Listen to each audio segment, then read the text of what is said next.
President Donald Trump wants to pull out of the Paris Climate Accord. So this is something that everybody is talking about right now. Good. I'm all for it. It's one of those issues where he's had a rough couple of weeks. I have no problem praising Donald Trump for wanting to pull out of it. Now, by the way, I was in Cancun when there was a climate summit. Back then, it was the Kyoto Protocol. For people who don't know what this accord exactly is, it used to be the Kyoto Protocol. It was that for many, many, many years. In Cancun, I remember seeing Ted Turner go up and advocate for China's one-child policy. Classic. And people wanting to put tariffs and taxes on energy. So the Paris Climate Accord, was adopted by consensus in December 2015, signed April 2016, and went into effect in November 2016. So it's been about a year. And pretty new. Yeah, it's pretty new. And President Donald Trump has said, you know what, no, I don't think it's fair to the United States, and I want to pull out. Now, people will say you're a climate change denier. That's not necessarily the case. A lot of people will present this argument, and I understand it. They say, listen, if climate change, though, if it is real, and if it is catastrophic and imminent, don't we have to do something? Why wouldn't you do something? Okay, well, let me give you a few arguments as to why we wouldn't do this thing. This proposal would create an average shortfall of nearly 400,000 jobs in the United States. That's over 200,000 manufacturing jobs. An income loss of more than $20,000 annually over the course of this proposal for a family of four. GDP loss of the United States for up to $2.5 trillion. An increase in household energy expenditures by 13 to 20%. So this also disproportionately asks Americans to curb and pay for the world's carbon emissions. Specifically, it asks for Americans.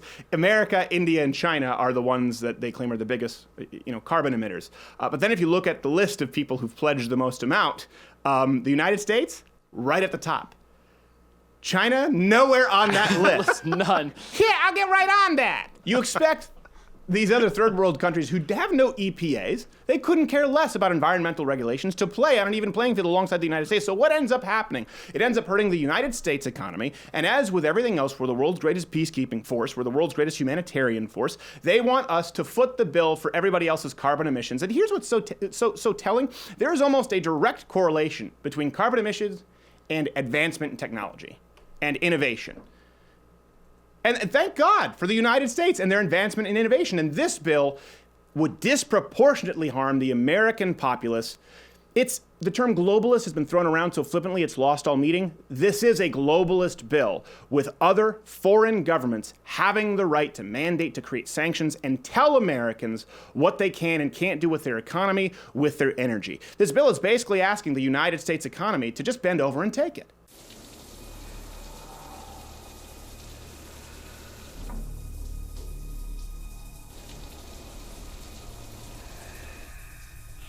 Oui, oui, ha ha.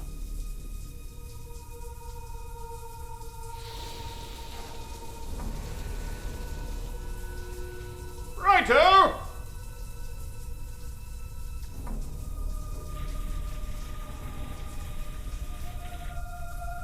Me so horny!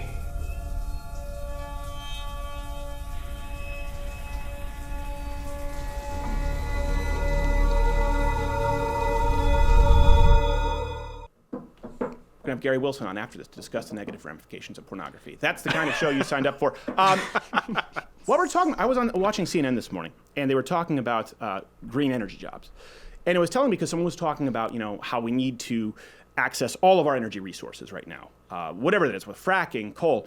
And someone on there, I don't know who it was a DNC strategist, something. I think Elizabeth Granholm was on there as well. And they said, well, you know what, this is a lie from President Trump. He's promising to bring back jobs he couldn't possibly. Coal, there aren't enough coal jobs. Most jobs have gone to green energy, to solar, to wind. Well, no crap, stupid. We had a president who put moratoriums, who said he had no problem with putting the coal industry out of business while simultaneously subsidizing green energy, renewable energy that doesn't work. Solyndra. And by the way, is opposed by Democrats because Ted Kennedy didn't want to have windmills outside of his country home. So yeah, it's remarkable how many jobs will be lost in a sector that you cripple through government intervention while simultaneously using our tax dollars to pay for other sources of energy, regardless of market. Well, in Germany, the government decided to force the economy into green, renewable forms of energy. Solar, wind, what happened? Well, guess what? If there's not enough solar power, if there's not enough wind power, they don't have giant generators. So they can harness this power and keep it for a long time, for an entire country, for entire cities. So what they would have is they would have droughts when they didn't have enough wind or solar. And then when they would have a surplus of wind or solar, they would have to sell their energy at negative price points where they were actually losing money. It is incredibly unreliable. Oh, and by the way, their carbon emissions are still up. Surprise! We know the negative effects that this specific bill would have on the United States. That's why America first, by the way, doesn't mean America by its lonesome. Someone in the Trump campaign actually said that recently. I thought that's a good way to put it. Yeah. Sure. But we're not a global community. That's just not accurate. We still are a world with borders and countries, and you do need to look out for your own country's best. You don't think China is? There's a reason they haven't pledged anything. It's not because you caught them at the wrong time right after the Jerry Lewis telethon, okay? You shake them down, you're gonna find some yen coming out of their pockets. They're that crappy friend who owes you money and just never gets around to it. It's like, oh yeah, I'll get you back next time. I get paid Friday. Next See you time. Saturday, right? You're breaking my balls. So let's get into the negative consequences not for the United States. Well, in the first world, it's inconvenient. In the third world, it can be deadly. 15% of the world's population, that's 1.2 billion people, still have no access to electricity at all. And they have no capability of getting it through green energy. Sorry, rich, white, privileged, gender studies feminist who wants to change quantum physics because it's oppressive. These people, these over a billion people in the world, just need energy to not die, and they can't do it with your Don Quixote windmills. Send them a Tesla. Yeah, send them a Tesla. It's subsidized as well. That's living. I was in Cancun. Like I said, we went to the actual villages in Cancun to see how people lived. We got out of the resorts. There was Copenhagen, Cancun, I don't know if it was Paris. They just had a recent summit at NYU. They always go to the cool cities, right? So It's not like they're going to the worst area of Tijuana to meet about climate change. Like we need to see how these places have been ravaged. No, we're going to a Cancun resort. Support the people. Yeah. So we went to a village and we saw, there was a person there who would work all week just to have enough energy, just to have enough fuel to light a fire so that they could heat a can of beans on a dirt floor in their house over an ironing board over a trash can. You think they can afford doubling your energy prices? It's something that a lot of people forget about. Something else, production of biofuels. Rich white guilt. Seems really good. It's actually led to at least 192,000 additional deaths the last time we ran these numbers in 2010. Because the crop is not being used to produce food, but energy because of government mandates. By the way, energy that often is not super efficient.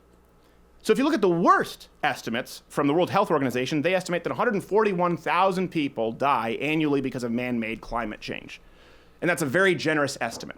So even if you just add the numbers, more people are dying in the third world because you are preventing them from having their own industrial revolution. Think about that. If there was some other foreign government who told the United States, no, you cannot have the industrial revolution.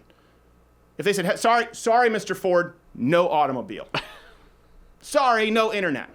Sorry, no factory. Sorry, we're not going to allow you to make things more efficient. There would be no United States of America. We wouldn't be able to broadcast this right now with equipment, by the way, that only 3 years ago would have been reserved for the singularly most professional, expensive studios in the world. It was a mistake letting us It was a mistake letting us get our paws on it. It's funny they say you're a climate denier. Listen, no one here denies the idea of climate change, okay? I don't know anyone here who even denies that humans have an effect on the overall climate on planet Earth. The question comes down to, is climate change a catastrophic event which is imminent? And is there anything that we can do to stop it if that were the case?